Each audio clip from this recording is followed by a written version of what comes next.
Matthieu 22. La Bible du semeur. La parabole des invités. Jésus leur parla de nouveau au moyen de paraboles. Il leur dit, « Il en est du royaume des cieux, comme d'un roi qui célèbre les noces de son fils. Il envoie ses serviteurs convier les invités aux noces, mais ceux-ci refusent de venir. Alors, il envoie d'autres serviteurs pour insister de sa part auprès des invités. Portez-leur ce message. J'ai préparé mon banquet. J'ai fait tuer mes jeunes taureaux et mes plus belles bêtes. Et tout est prêt. Venez donc aux noces. » Mais les invités restent indifférents et s'en vont, l'un à son champ, l'autre à ses affaires. Les autres s'emparent des serviteurs, les maltraitent et les tuent. Alors le roi se met en colère. Il envoie ses troupes exterminer ces assassins et mettre le feu à leur ville. Ensuite, il dit à ses serviteurs, « Le repas de noces est prêt, mais les invités n'en étaient pas dignes.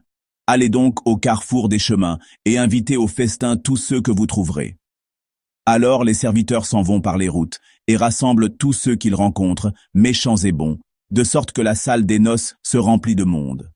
Le roi entre pour voir l'assistance. Il aperçoit là un homme qui n'a pas d'habit de noces. « Mon ami, » lui demande-t-il, « comment as-tu pu entrer ici, sans être habillé comme il convient pour un mariage ?» L'autre ne trouve rien à répondre.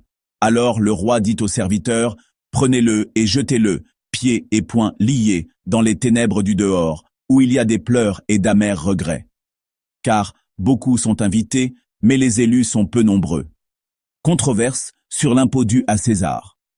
Alors les pharisiens s'éloignèrent et discutèrent entre eux pour trouver une question à poser à Jésus, afin de le prendre au piège par ses propres paroles.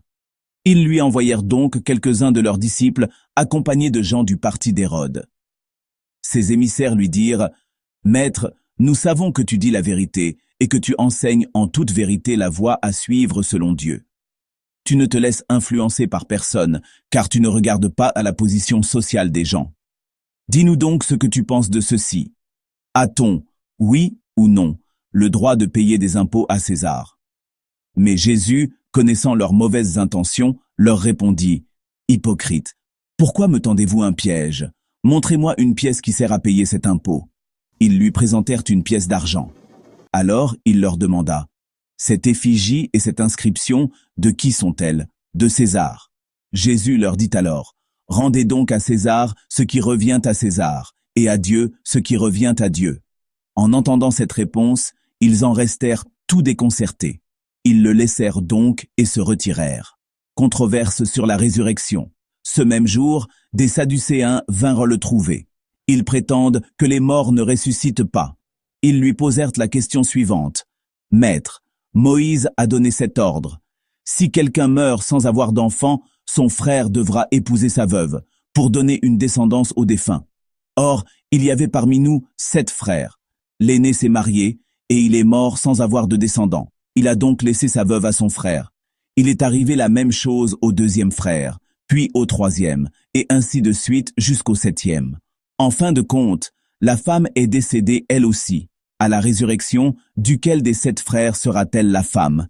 Car ils l'ont tous eue pour épouse. » Jésus leur répondit, « Vous êtes dans l'erreur, parce que vous ne connaissez pas les Écritures, ni quelle est la puissance de Dieu. En effet, une fois ressuscités, les hommes et les femmes ne se marieront plus. Ils vivront comme les anges qui sont dans le ciel.